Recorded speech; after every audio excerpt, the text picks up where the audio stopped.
Propuestas, revista informativa semanal que resume los principales acontecimientos de nuestro país y el mundo con sus protagonistas.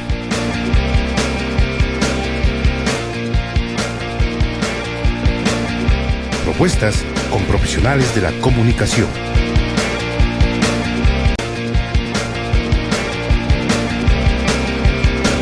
Bienvenidos. Amigos y amigas, muy buenos días. Nuevamente estamos con ustedes en su programa semanal TV Propuestas, aquí en Telesucesos Canal 29. No se olviden que este programa lo reprisaremos el día de mañana a la misma hora, de 7 a 8 a.m.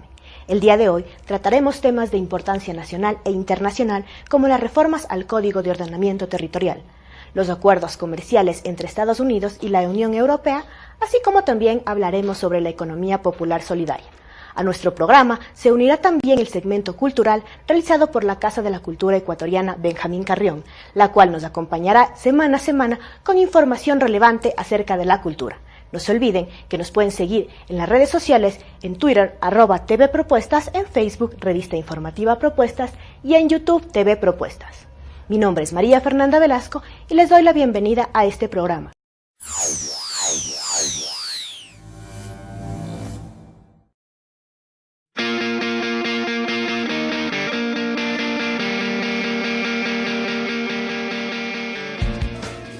Nos alegramos tanto al escuchar historias como la de Cecilia, que hoy goza de una mejor salud al recibir atención ginecológica gratuita en la unidad móvil de la mujer.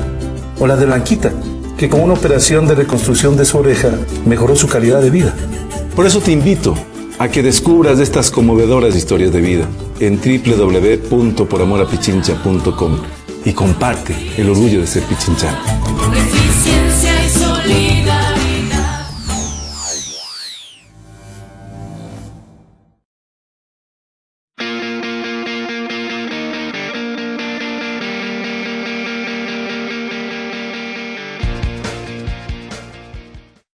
Reformas al Código de Ordenamiento Territorial.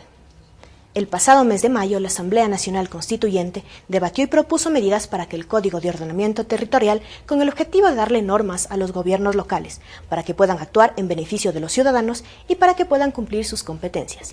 Basándose en 5 ejes: la creación de nuevas circunscripciones, regularización de asentamientos humanos, precisiones sobre las competencias concurrentes, reformas administrativas y destitución o remoción de las autoridades seccionales. También se incorpora la obligación que tienen los gobiernos autónomos provinciales de articular su gestión con el Estado central.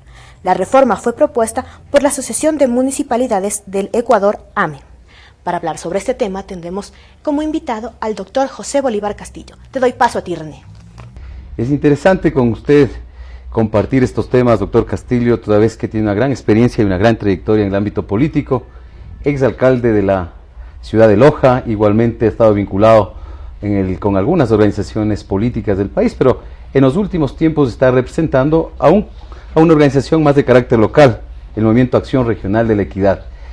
Esto le ha llevado también para que hoy esté en la Asamblea Nacional representando a la provincia de Loja.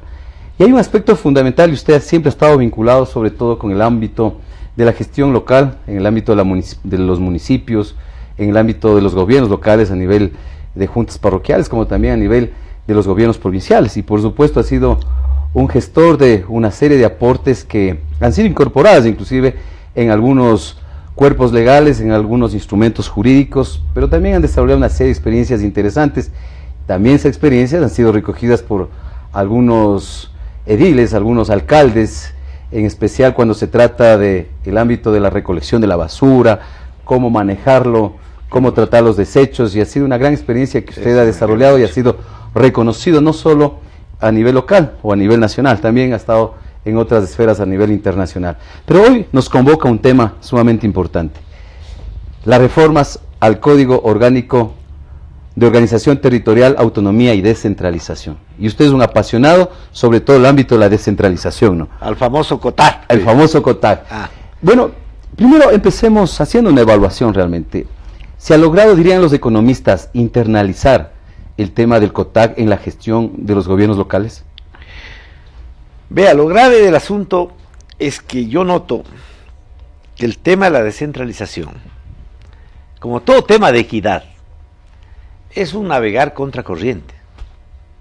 No es políticamente rentable descentralizar, reestructurar desde el punto de vista espacial el país. Mucho más rentable es aglomerar la gente, ponerle pico y placa, gastar la mayor parte del presupuesto en obras de descongestionamiento en las grandes ciudades, que además son las canteras electorales, pues, del país. Entonces, hay que navegar contracorriente. Yo le quiero decir que en el presidente Correa yo encontré eco en la línea de poder empujar en el país un proyecto de equidad territorial que sirva de base a la equidad económico-social. Pero ciertamente todavía resta muchísimo por hacer en esta línea. Hay una supremacía de la concepción electoral, política electoral, antes que una concepción de la política como servicio y una mejor democratización o distribución de servicios, de riqueza, no sé. Es decir, yo veo que se aprueban cantidad de leyes que por lo regular tienen muy buenas declaraciones de principios, muy buenos objetivos, si se quiere, desde el punto de vista social, pero que no tienen una aplicación territorial. Y al no tener una aplicación territorial, se vuelven otra vez material de biblioteca. Vea lo que nos iba a pasar con la famosa ley de comunicación. Tenía muy buenos principios, es decir, lo central, que era lo de interés para el país, y creo que para muchos países del mundo y de Iberoamérica sobre todo, que es pues liberar el chantaje político que los grupos y usted tiene experiencia en eso, ¿ah? Claro, que los grupos de presión ejercen a través de la comunicación colectiva para, manipulando la política, manipular el Estado y manipulando el Estado. Usted ganó un juicio a un periodista en la provincia de Loja. Así fue. Pero retomemos el tema. Pero al tema que vamos. Entonces, exactamente, las reformas del la ley de comunicación, otra vez, no había la autoridad ejecutora y sobre todo a nivel territorial. Vea, tenemos una hermosa ley de defensa del consumidor, por ejemplo. Pero si a usted le venden una computadora chiviada en el AUSI, no, o en Milagro, ¿a quién recurre? ¿A quién recurre? ¿Cuál es la autoridad? No hay el organismo controlador, regulador. No está regulado en territorio. Hablamos de maravillas en materia de educación, de salud, ¿no es cierto?, de los cambios que hay que hacer en el país. Pero a mí no me importa que acá aprobemos excelentes documentos que sean un modelo a nivel internacional, si la escuelita de San Juan Pamba y el subcentro de salud de Curichanga no me funcionan, pues. Y la gente se ve obligada toda a amontonarse en los grandes suburbios de Quito y Guayaquil para ver cómo sobrevivir y para ver cómo significar algo en este estilo perverso del manejo de la política, que es pues el populismo, es decir, la filantropía con fondos públicos, la utilización del Estado como instrumento para conseguir clientelas electorales. De esto tenemos que sacarlo al país, si queremos que hay que rebelarse frente a esas prácticas. Hay que rebelarse frente a esas prácticas, para que funcione nuestra economía, y perdóneme decirle también para que pueda funcionar nuestra política, porque nuestra política misma está gravemente afectada por culpa de estas aberraciones. El asistencialismo, el clientelismo, claro, el populismo. El populismo que tiene su caldo de cultivo en las canteras electorales, pues. ¿No? Ahí donde se puede realmente conseguir. Ahora, usted ha logrado identificar esta causa que genera una serie de problemas en el territorio, pero ¿qué hacer? Porque eso es lo interesante también. ¿Cómo empezar justamente a que el COTAC, todos esos cuerpos legales que implica tener cuando son aprobados en la Asamblea Nacional o también ya en instancias más locales como la municipalidad, las prefecturas o las juntas parroquiales, aunque las juntas parroquiales en el ámbito legislativo no tienen mayor incidencia, pero sí la municipalidad y la prefectura que sí tienen la capacidad a través de ordenanzas, resoluciones. Pero ¿cómo incidir en el territorio en una forma mucho más pragmática, capaz de que no caigamos en eso lo que usted diciendo? A ver, cuéntenos. Le cuento mi experiencia. A ver, cuéntenos. Desde hace más de 30 años, desde que descentralizamos Predesur, recuerdo, en el gobierno de Jaime Roldós. Ajá.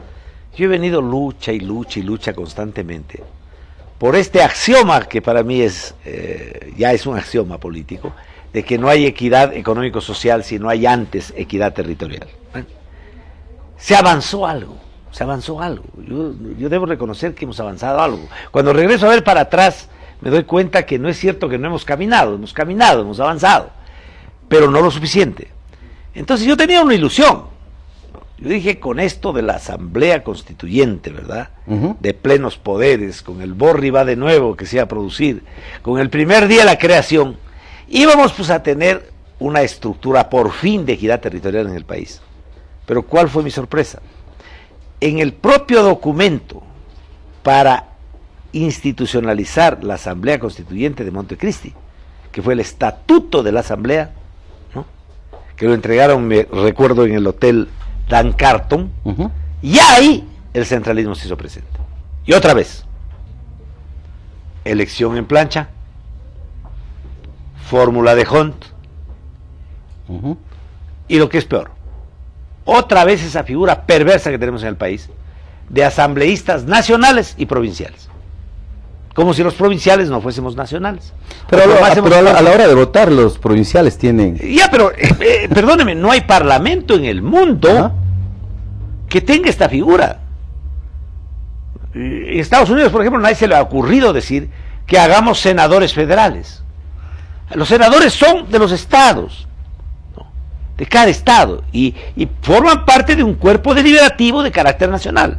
Igual acá los diputados éramos elegidos en provincias y formábamos parte de un cuerpo colegiado nacional, pero ya se les ocurrió, con una perversidad sin nombre, meter el tema de que exista un andarivel para la farándula política nacional, que eran los diputados o asambleístas nacionales, y los otros, los provinciales. Pero ahora se habla de distritales también. Y ya comenzamos con el tema de... Y lo que es peor, ya comenzaron a hablar del apartheid en pleno siglo XXI, porque entre las novelerías que nos meten, ¿no?, también meten esto de la territorialidad racial. Es decir, que si hay una gente que tiene una determinada característica étnica diferente de otra, y si son mayoría, pueden perfectamente tener su propia representación otra vez en el Parlamento o cosa por el estilo. Esto implica que hay una serie de temas que abordar con mayor profundidad, y se requiere también, obviamente, mayor espacio, ¿no?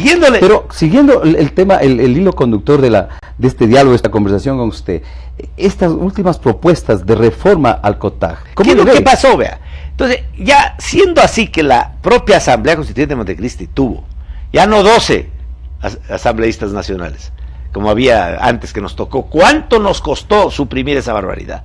Ya no eran 12 nacionales, 24 metieron nacionales, que sumados a los 18 de Pichincha y los 20 de Guayas, ¿no?, usted tenía más los que vienen del exterior, y ya sabemos cómo esto se procede a la elección, ¿no? Hay mayoría.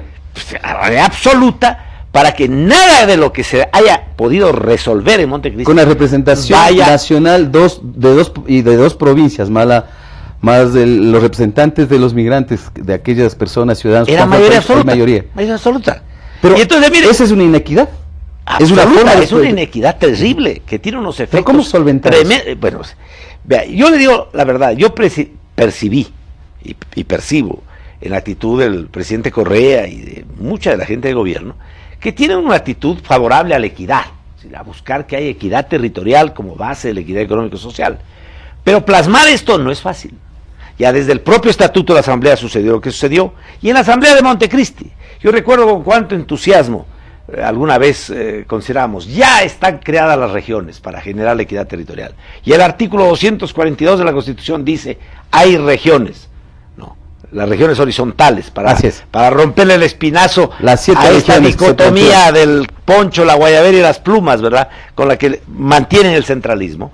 Entonces, qué buena cosa, ya vamos a las regiones, pero más abajito, los asambleístas constituyentes, cumpliendo consignas, porque todo punto de vista es la vista desde un punto, pusieron que las regiones horizontales serán a la carta, es decir, serán opcionales. Cada provincia verá si quiere o no, cuándo y con quién quiere. La discreción. Y claro, y nadie quiere casarse con pobre, pues. Todo el mundo quiere casarse con rico, ¿no? Bueno, y a propósito de esto, doctor Castillo, usted sabe que estos temas ameritan mayor profundidad, el tratamiento con mayor profundidad. Creo que nosotros estaríamos invitándole nuevamente, porque hay que hablar de la equidad territorial, que ha sido. Entonces, por eso es uno de los puntos fundamentales sobre los que estamos trabajando, que es tratar de reformar el COTAD, el Código Orgánico de Organización Territorial. Pero otra vez nos encontramos con la maniobra. que la mayor parte de las disposiciones que están en el COTAD están repetidas, están puestas con carácter reglamentario inclusive en la Constitución de Montecristi. Si usted coge el título 5 de la Constitución de Montecristi, se da cuenta que lo que aquí quisiéramos reformar para que funcione realmente la descentralización, que es una cosa elemental, es determinar con claridad a quién le corresponde hacer qué y con qué recursos.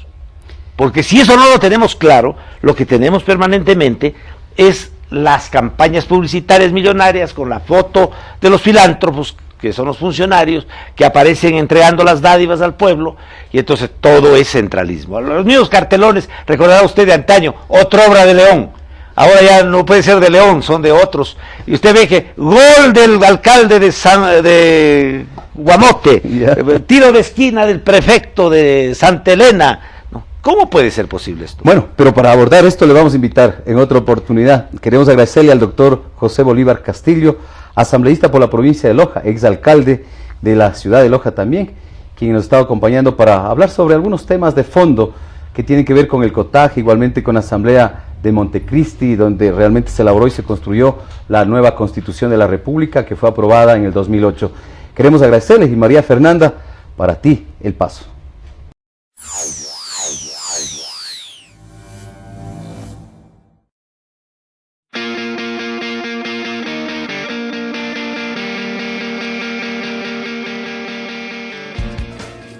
Nos alegramos tanto al escuchar historias como la de Cecilia, que hoy goza de una mejor salud al recibir atención ginecológica gratuita en la Unidad Móvil de la Mujer.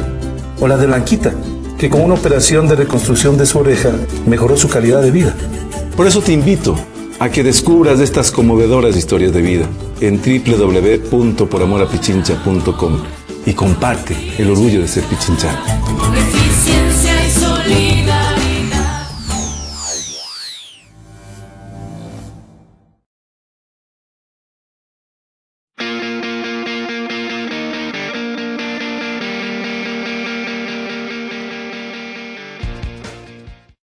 Estados Unidos y Europa tras acuerdos comerciales. Estados Unidos y la Unión Europea iniciaron negociaciones el pasado lunes 8 de julio en Washington para dar paso a lo que sería la zona de libre comercio más grande del mundo, y se espera que las conversaciones se prolonguen a lo largo de la próxima semana. Tanto Estados Unidos como las 28 naciones que integran la Unión Europea representan de hecho las dos mayores entidades económicas mundiales, y debido a actuales disparidades aduaneras y a otras barreras comerciales se prevé que las conversaciones duren meses. Las dos partes ya tienen la categoría de principales socios comerciales y de inversiones entre sí, con intercambios que en ambas direcciones totalizan más de $646 millones al año. La propuesta Zona de Libre Comercio y de Inversiones Transatlántica sería el mayor tratado de este tipo en el mundo y cubrirá alrededor del 50% de la producción, 30% de comercio y 20% de las inversiones directas globales en el planeta. Como panelista tendremos al doctor Gabriel Rivera, quien nos podrá hablar acerca de este tema. Adelante, René. Bueno, el doctor Gabriel Rivera está con nosotros, María Fernanda, él es asambleísta por la provincia de Esmeraldas. Necesitamos abordar y conocer algunos temas que son de trascendencia, sobre todo en el ámbito de las relaciones comerciales. Igualmente esto implica que tenga que ver con las relaciones internacionales y por supuesto también la gestión de las relaciones diplomáticas. Doctor Rivera, los tratados comerciales con los Estados Unidos y Europa han tomado vigencia sobre todo a partir de la decisión unilateral, porque así lo fue, de que el gobierno nacional tome esa decisión de suspender el ATPDA. Y obviamente esto ha generado una serie de implicaciones, de reacciones, pero veamos por el otro lado, por el ámbito positivo, qué posibilidades reales tenemos nosotros en el sentido de llevar adelante una serie de acuerdos en el ámbito comercial, sobre todo cuando estamos hablando del TLC, que realmente eso lo han planteado una visión y un sector de quienes han estado vinculados con abordar este tema, pero por otro lado también lo han cuestionado este concepto y esta forma de llevar adelante las relaciones comerciales. Sabemos que ya Europa fundamentalmente ha abordado este tema y ha concretado los TLCs con Colombia, con Perú, y obviamente qué va a pasar con nosotros, que es una de las grandes expectativas que tiene sobre todo el sector productivo del país. Doctor Espín, y más que nada toda esa inmensa ciudadanía que nos ve, que nos escucha, Un abrazo inmenso, imperecedero siempre, nuestro reconocimiento a ellos. Gracias por seguir esta entrevista. No es nuevo el debate sobre las relaciones internacionales, y parte de las relaciones internacionales, lógicamente, es, como usted muy bien lo ha dicho, la relación comercial que se debe tener con otros países. Pero nosotros tenemos que hacerlo dentro del marco del respeto y el derecho internacional. Usted sabe que existen un sinnúmero de tratados, de los cuales el Ecuador y Estados Unidos es parte. No siempre somos parte, ambas partes, valga la redundancia, porque a veces un país lo ratifica, otro no lo ratifica, a veces está acorde a la constitución de un país, no está acorde a la constitución de otro país, pero hay unas normas básicas de convivencia internacional, como por ejemplo el principio del no intervencionismo, como por ejemplo el principio de la reciprocidad. Entonces esto significa que por pequeño o grande que sea un país, por diferente que sea su peso específico en el concierto internacional, merece ser tratado de igual a igual. Entonces nosotros creemos que no hay que mercantilizar las relaciones internacionales del pueblo ecuatoriano con cualquier otro pueblo en el planeta. Ese es un primer marco del que debemos nosotros partir. Lo segundo es que algunos sectores nos quieren hacer aparecer como antiamericanistas, y eso también es falso. Nosotros lo que somos es pro Ecuador, nosotros lo que somos es pro América Latina, y desde luego que eso va a chocar con algunas visiones. Entonces aquí viene el tema de los tratados comerciales. Primero, que a veces las cosas se entienden como con un dogma. Ecuador tiene que firmar, por ejemplo, tratados de protección recíproca de inversiones, porque así va a venir la inversión. Y en el 90 firmamos tratados con Alemania, con España, con Venezuela, con China, con todo el mundo, con Estados Unidos. Y resulta que las inversiones no llegaron. Entonces, no siempre lo que se le dice al país es lo cierto, pero resulta que a dos países sí llegaron las inversiones con mucha fuerza. El uno fue a México, pero México no firma tratados bilaterales de protección de inversiones. Y el otro país es Brasil, y Brasil no firma tratados de protección de inversiones, y sin embargo son los dos mayores destinos en los últimos 10 años de inversión extranjera directa. Ese es por una parte. Ahora nos dicen, oiga, pero este gobierno ecuatoriano que no está con los productores, con los exportadores, con el sector comercial, con el sector agroexportador, porque imagínense que no firma tratados de libre comercio. Pero esos también son dogmas, y le voy a decir por qué. Colombia tiene algo así como 10 meses, ya casi un año, de aplicación de un tratado de libre comercio. Y sabe usted, yo sé que usted es un hombre bien informado y lo conoce, pero sabe la ciudadanía, también lo conoce. Y para aquellos que no lo conocen o no lo recuerdan, Colombia lleva casi un año de ya vigente este tratado, ¿no es cierto? Perú también acaba de firmar. Y resulta que el comercio colombiano hacia Estados Unidos aumentó en el 3%. Pero ¿sabe usted el comercio de Estados Unidos hacia Colombia en cuánto aumentó? 60%. La inequidad. 3% de Colombia hacia Estados Unidos, y de Estados Unidos hacia Colombia, como ese tratado de libre comercio bilateral, aumentó el 60%. Esto es, 1.300 millones de dólares han aumentado las exportaciones colombianas hacia Estados Unidos, y de Estados Unidos hacia Colombia, 23.000 millones de dólares. En el fondo lo que ustedes están haciendo primero es cuestionando aquellas formas de construir esos acuerdos comerciales, esos acuerdos que al parecer no dieron los resultados que esperaba la ciudadanía. Me refiero al caso ecuatoriano específicamente. Y eso es evidente, o sea, porque ustedes en estos momentos no han seguido la misma matriz, o no se sigue la misma matriz que tradicionalmente lo han venido manejando los gobiernos de turno, ¿no? O sea, ¿cuáles son las grandes diferencias que podemos encontrar en estos procesos de negociación, de diálogo, entre los gobiernos anteriores y quién está ahorita administrando el país? Que hay un componente soberanista muy fuerte en el gobierno actual. Principios. Así, los principios, pero también vale preguntarnos qué son los principios. Ajá. Porque usted ahora escucha a todo el mundo hablar de principios, y usted le va y le pregunta los principios y dice, bueno, ¿dónde comienza? Entonces yo creo que eso también tenemos nosotros que definirlo claramente. Los principios son mandatos de autonomización, entonces las reglas son más inflexibles, hay que se cumplen o no se cumplen. Pero mire, le decía, entonces nos ponen de ejemplo, tienen que hacer como Colombia, porque Colombia firmó el Tratado de Libre Comercio, pero el presidente de la Comisión de Relaciones Comerciales del Congreso norteamericano acaba de decir, hace pocos días, que ese tipo de convenios o de tratados hay que impulsarlos, porque ahí está el ejemplo con Colombia. Colombia no exporta nada hacia Estados Unidos, y Estados Unidos ha ampliado su mercado. Claro. Esas relaciones asimétricas son las que no le han permitido al gobierno ecuatoriano firmar un tratado de libre comercio con Europa y firmar un tratado de libre comercio con Estados Unidos, porque nosotros no nos vamos a pasar por delante a los productores de papaya, a los productores de mandarinas, a la gente que produce leche en el Ecuador, a los pequeños agricultores. Por el contrario, cuando las economías como la norteamericana se desarrollaron, no es que tenían unas fronteras abiertas para comprar de todo, eran altamente proteccionistas, como medidas arancelarias o pararancelarias, porque hay otras que usted le puede poner que no necesariamente son arancelarias, y entonces lograron desarrollar un mercado interno que luego pudo competir hacia afuera. Lo propio ha hecho China, etcétera. Entonces, que no nos pidan que hagamos lo que hizo Colombia, porque me parece que no es el toro como lo pintan, o el tigre como lo pintan, como decía. Una segunda situación, ajá, que por lo que entré con el tema de los principios del derecho internacional, estas reglas que también hay, es que como somos países que debemos ser tratados en el concierto internacional de igual a igual, no podemos nosotros aceptar que diseños de productos, o digamos de preferencias arancelarias en este caso, que se firmaron entre el presidente Bush padre y Rodrigo Borja, porque fue en esa época, en donde se diseñó una lucha antidrogas que, por cierto, está proscrita en este momento, porque se ha dicho, así como se diseñó la lucha antidrogas, pues ha crecido el mercado, pues fue una lucha de una sola vía.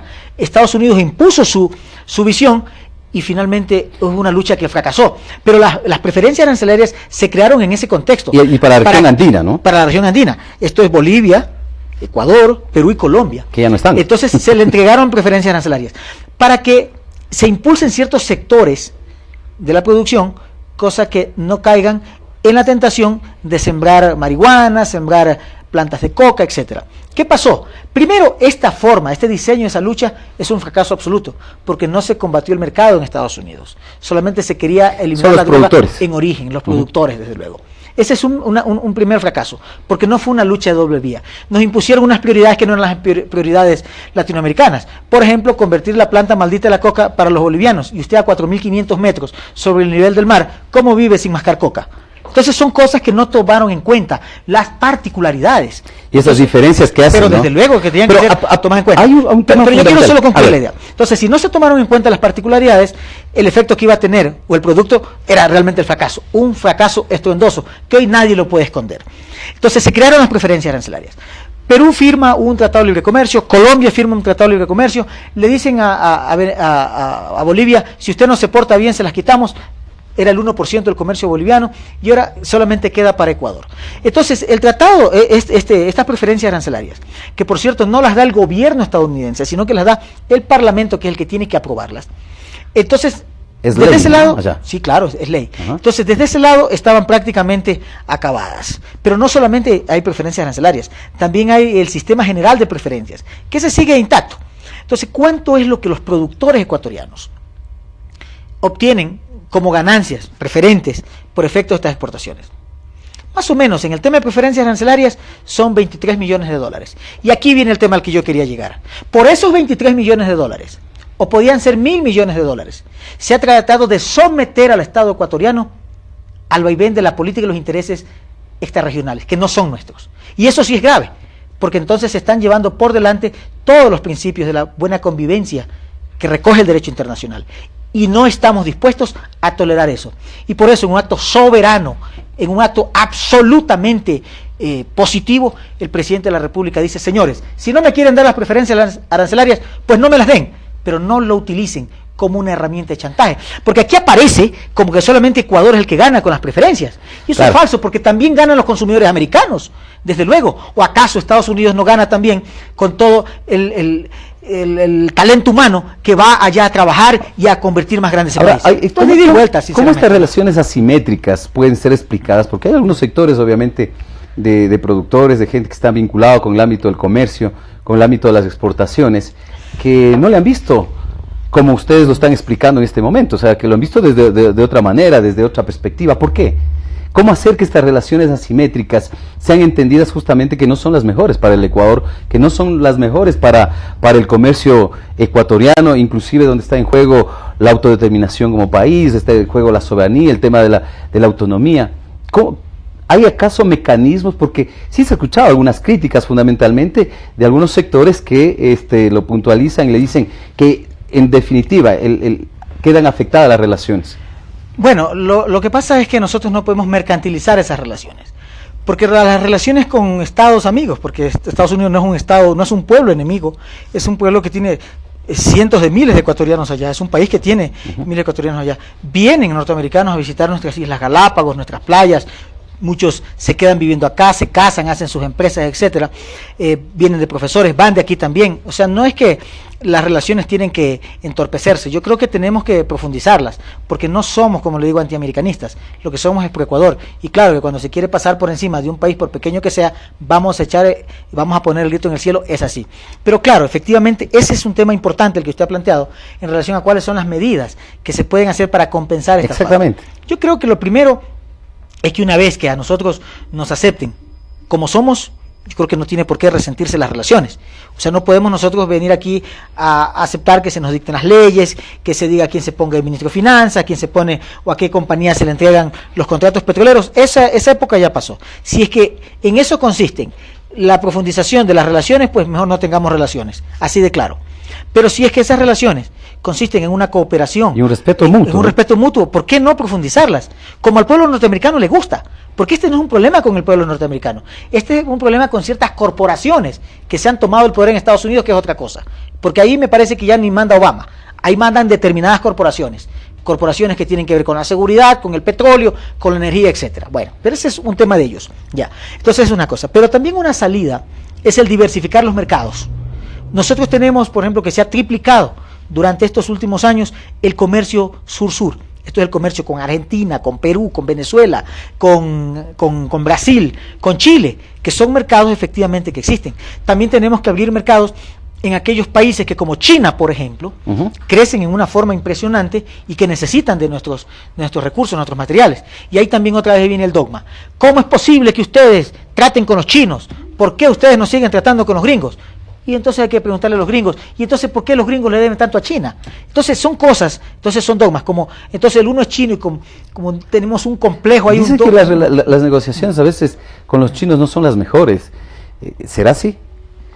Mire, yo no soy aquí vocero ni representante de quienes están a cargo de las negociaciones. Eso habrá que preguntarle a quienes han negociado con los chinos. Pero lo que sí le puedo decir es que yo he conversado con el señor embajador de la China, he conversado con algunos personeros, y lo que le puedo decir es que hay una relación de mutuo respeto, una relación que somos un entendimiento, una conciencia muy plena de que somos economías que nos podemos complementar, que podemos aprender el uno del otro, porque el tema es que, mire, el fracaso de las relaciones internacionales muchas veces se ha dado porque solamente se prioriza el tema comercial. Somos mucho más, tenemos temas culturales, pero desde luego. Entonces, mire usted el fracaso de la comunidad andina, de la CAN. Sí. ¿Por qué el fracaso de la CAN? Porque quiso solamente, digamos, como focalizar la relación en los temas comerciales. Eso no puede ser así. Y es mucho más amplio. Desde luego, eso lo hemos conversado con el embajador de la China, y él lo entiende claramente. No somos solo un tema comercial. Entonces dice, oiga, pero ¿cómo es posible que vayan a hablar con los chinos si son puro cuento chino? Eso parte de un complejo, ¿no es cierto? En relación, o quizás no un complejo, sino un prejuicio que podemos tener en relación a otros pueblos. Yo creo que somos mucho más realmente. Claro. Bueno, queremos agradecerle al doctor Gabriel Rivera, asambleísta por la provincia de Esmeraldas. Hemos abordado temas relacionados con los tratados comerciales, toda la gestión diplomática que tiene nuestro país para abrir nuevos mercados, pero fundamentalmente para saber cuáles son las acciones que están implementando para tratar de compensar de alguna manera todas aquellas implicaciones que pudo haber tomado o impactado, digamos así, la decisión de suspender de manera unilateral el ATPDA. Bueno, las opciones están planteadas, pero fundamentalmente creo que hay que hacer un ejercicio, dirían los comunicadores, de la alteridad. Es decir, que existe el otro, que no solo una nación o un país existe, también habemos otras naciones, también habemos otros países, y desde esa perspectiva, sustentado en principios, se pueden mejorar todo tipo de diálogos y todo tipo de acuerdos. Así que, ¿qué te parece, María Fernanda? Después de un ratito volvemos con nuestra siguiente entrevista.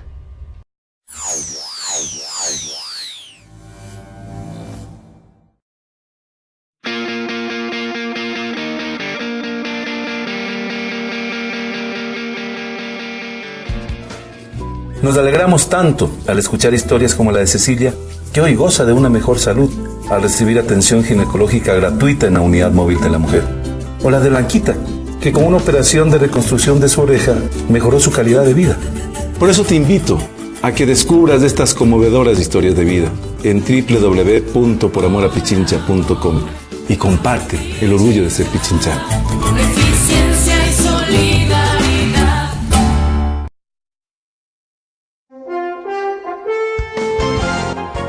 Bienvenidos a Notas Culturales. La entrevista. Y con los ambientes creados por la música de cámara, abrimos hoy nuestra entrevista informativa. La Casa de la Cultura Ecuatoriana tiene el placer de conversar con Cecilia Tapia Samaniego, quien es directora de la camerata de esta institución cultural. Bienvenida a nuestro espacio informativo. Muchísimas gracias, es un gusto estar aquí. Cecilia, quisiera que nos comentara cómo surge la idea de crear la camerata y cómo se fue orquestando. Muchísimas gracias nuevamente. En realidad estamos felices de haber salido a la luz y ser representantes de la Casa de la Cultura. Este proyecto lo tenía yo hace muchísimo tiempo y solo tuvo que, en esta nueva administración, con el apoyo de nuestro presidente, el escritor Raúl Pérez Torres, dio acogida y ha sido un sueño que también él ha tenido, el crear un verdadero grupo de cámara.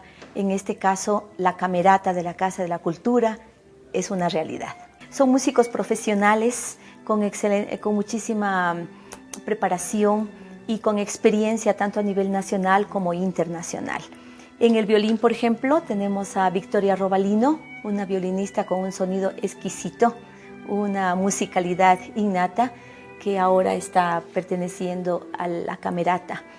Amelia Rivadeneira, la violonchelista, también un carácter y un sonido hace hablar, yo digo, al cello, ¿no?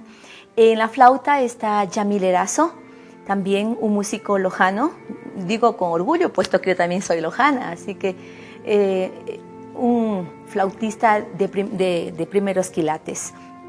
En el piano está Alex Alarcón, un pianista maravilloso, que ahora es parte de la Casa de la Cultura también, de la camerata, y en el contrabajo está el contrabajista venezolano que ha venido a nuestro país tentado por este proyecto.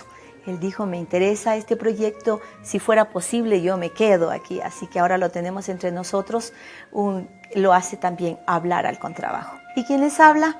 Cecilia Tapia. Ahora sí, nos despedimos, el tiempo no da para más. Pero antes quiero aprovechar la oportunidad de que tenemos a todos los músicos tras las cámaras, traerlos al frente y despedirnos a ritmo de Piazzolla.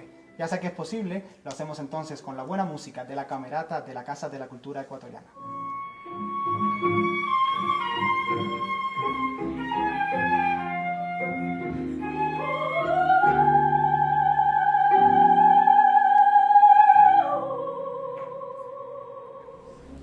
Noticias. Danza. Con la presentación de la obra Alicia en el País de las Maravillas, concluyó el año lectivo 2012-2013 de la Escuela Metropolitana de Danza. Aproximadamente 250 estudiantes de nivel inicial y medio interpretaron el famoso cuento infantil escrito por Lewis Carroll en 1865.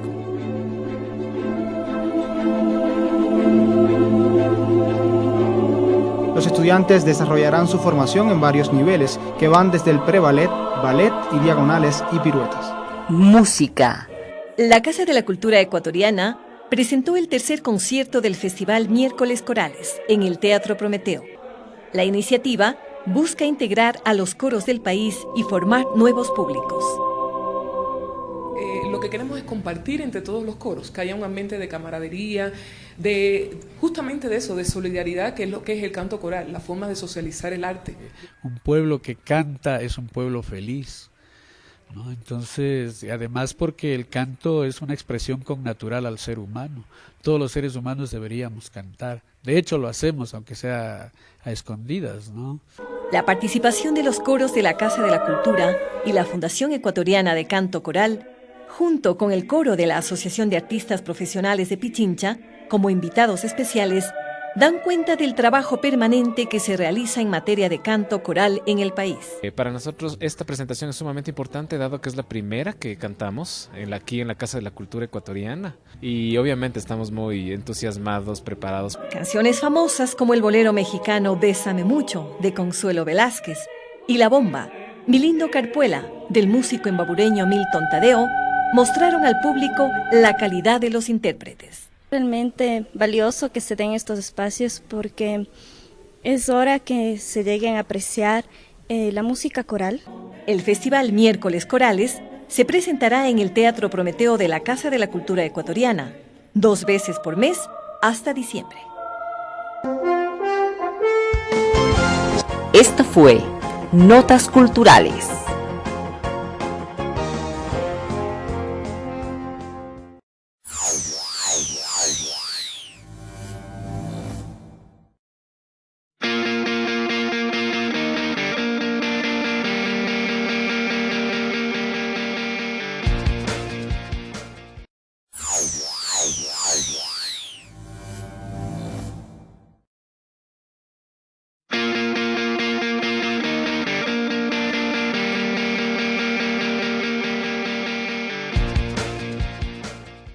La economía popular y solidaria está integrada por organizaciones que se establecen relaciones de solidaridad y cooperación, buscando el interés colectivo y beneficio mutuo de sus integrantes. Se trata del tercer sector de la economía, cuya parte popular está integrada por microempresas. La economía solidaria se divide en 2 segmentos: el financiero, compuesto por cooperativas de ahorro y crédito, cajas de ahorro y bancos comunales. El segmento no financiero está conformado por asociaciones y organizaciones comunales. Esta economía estaba invisibilizada y no se había dado datos confiables de su conformación. Actualmente, en la economía popular y solidaria, hay alrededor de 9 millones de personas que participan.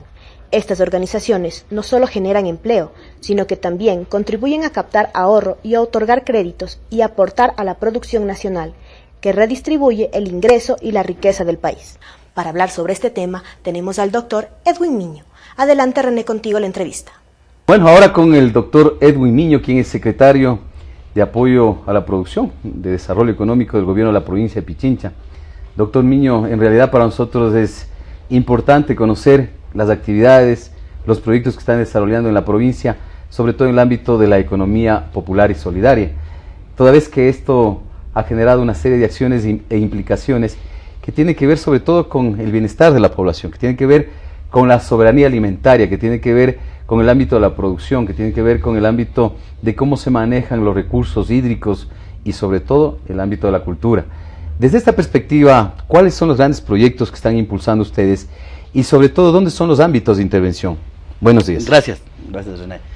Básicamente el tema tenemos que enfocarlo, contextualizarlo en el nuevo marco jurídico y normativo que existe para el país desde el 2008 con la Constitución de Montecristi, el COTAD del que se había hablado anteriormente y asimismo todas las leyes de economía popular solidaria, el Código de la Producción, en definitiva un marco legal que a partir del 2006 y en la prefectura de Gustavo Baroja, ¿no?, se ha venido desarrollando y te da una de las competencias y las posibilidades y los marcos de acción que es el tema productivo.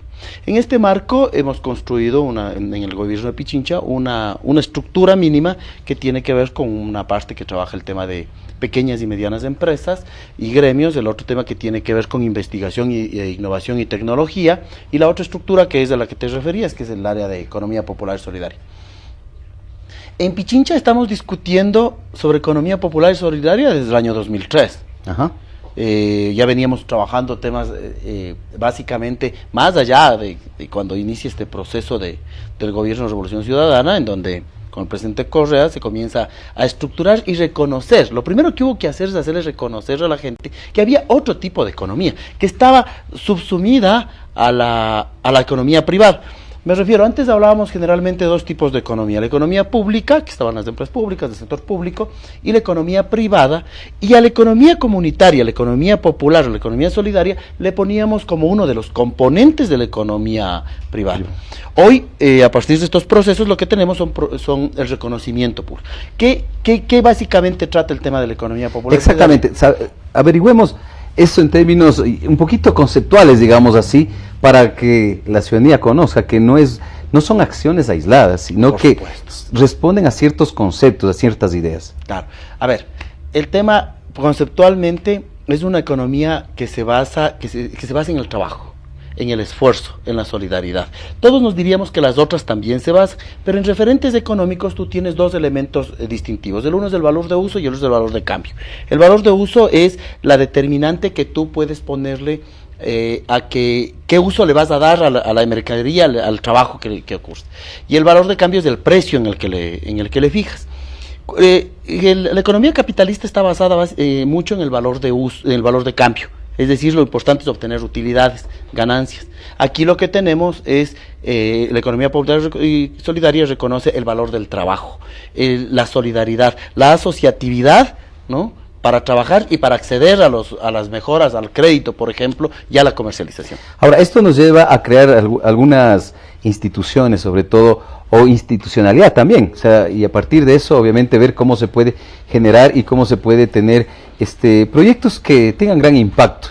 Y esto sería interesante ir conociendo cuáles son esos proyectos, toda vez que ya sabemos que hay una institucionalidad creada, hay una claridad conceptual, pero también ya ahora desde el punto de vista pragmático, cómo esto se está desarrollando, cómo se está aplicando ya en el territorio. Ya, tú tienes ejes básicos que la economía solidaria se basa. Por ejemplo, el tema de la asociatividad.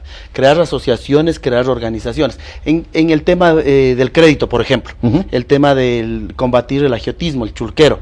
Tienes tú todo este proceso de cajas solidarias. Tenemos 100 cajas solidarias que mueven aproximadamente $2,5 millones.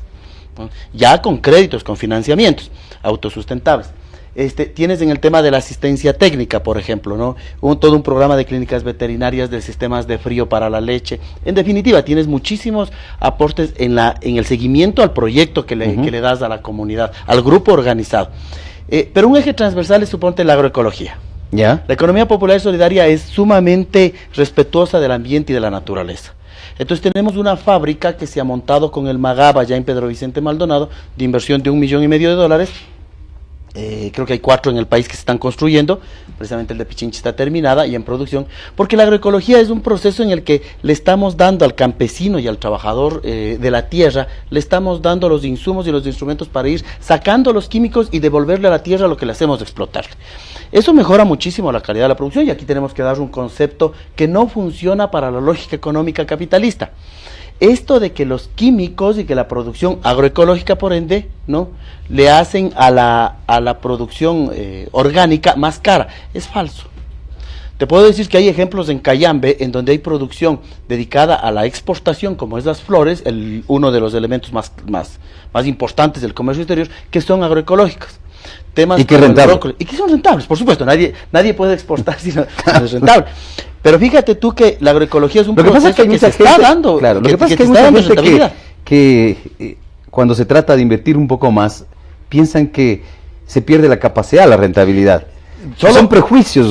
Solo una corrección, ni siquiera se trata a veces de invertir más, es de aprovechar los recursos y los desperdicios. Optimizarlos mejor. Por ejemplo, nosotros en la fábrica utilizamos muchísimo el estiércol del ganado que se tiene ahí y los desechos de la palma de la producción de palma, ¿no? Entonces no es que tienes que hacer grandes inversiones. El químico te utiliza más inversión y al final del día el químico te termina destruyendo la naturaleza. Ahora, te sale mucho más caro. Ahora, dentro de esto también ustedes tienen algunos proyectos, pero sobre todo uno que ha llamado la atención y que se ha visto es el tema de las canastas solidarias. Estas canastas solidarias quizás al ver ahí un sinnúmero de productos, como que parecería que no tiene mayor impacto, pero eso tiene una gran connotación, sobre todo ya en el ámbito de la soberanía alimentaria, tiene una gran connotación en los ámbitos de la relación ruralidad, el mundo urbano. Entonces, ¿cómo esto va avanzando? ¿Cómo este proyecto se va consolidando? Fíjate tú un problema de esto, ¿no?, que es básico. Que tú tienes que el aumento en América Latina del consumo de la gente urbana en lo que se refiere a micromercados, supermercados, grandes cadenas de comercialización, está sobre el 65%. Lo que quiere decir que la tienda de barrio, el mercado del barrio, está en retirada. Pero lo que está generándote a la vez es un proceso de precarización del productor, porque por las compras a granel de estos grandes supermercados, ellos lo que obtienen es pagar menos al productor, Lo que nosotros hemos planteado es toda una cadena de comercialización que implican, las canastas es una parte, pero implican los centros de acopio, implican las tiendas comunitarias y las ferias. Y en lo que se refiere a grandes mercados, una visión integral de la comercialización, que intenta ¿qué? Acercar al productor al consumidor.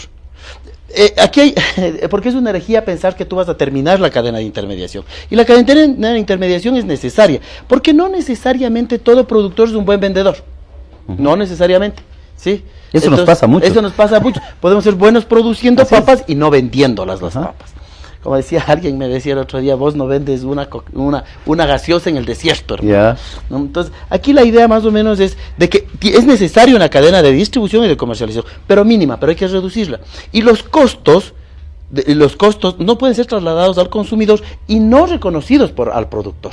¿Me entiendes el tema? Entonces este tema de canastas solidarias es, vas y organizas a un barrio, hay valores agregados. Claro, tú le pones todo en base a una dieta, en base a una categoría de alimentos que son, ¿cómo es esto?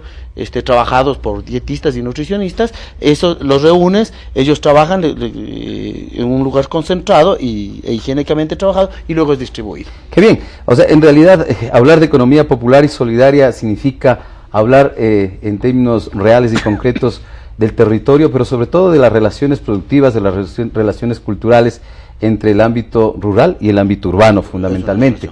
Esto tiene una serie de connotaciones, pero creo que justamente estas connotaciones nos permitirá profundizar y conocer lo que el gobierno de la provincia de Pichincha viene realizando a través de la Secretaría de Desarrollo Económico, que la preside el doctor Edwin Miño, en una próxima oportunidad. María Fernanda, creo que estamos llegando a la parte final, tú me vas a ratificar, pero para mí simplemente me queda decirles que el próximo sábado estaremos nuevamente con propuestas.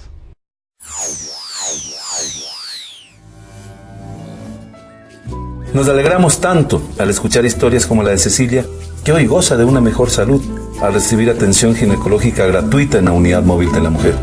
O la de Blanquita, que con una operación de reconstrucción de su oreja mejoró su calidad de vida. Por eso te invito a que descubras estas conmovedoras historias de vida en www.poramorapichincha.com y comparte el orgullo de ser pichinchano. Eficiencia y solidaridad. Amigos y amigas, esto ha sido todo por esta semana. Les recordamos que nos pueden seguir en nuestras redes sociales, en Twitter, @tvpropuestas, en Facebook, Revista Informativa Propuestas, y en YouTube, TV Propuestas. Les agradecemos por su sintonía. Hasta la próxima semana.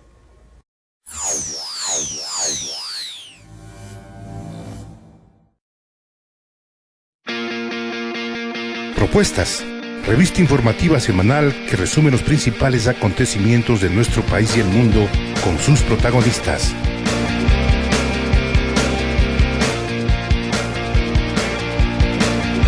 Propuestas con profesionales de la comunicación.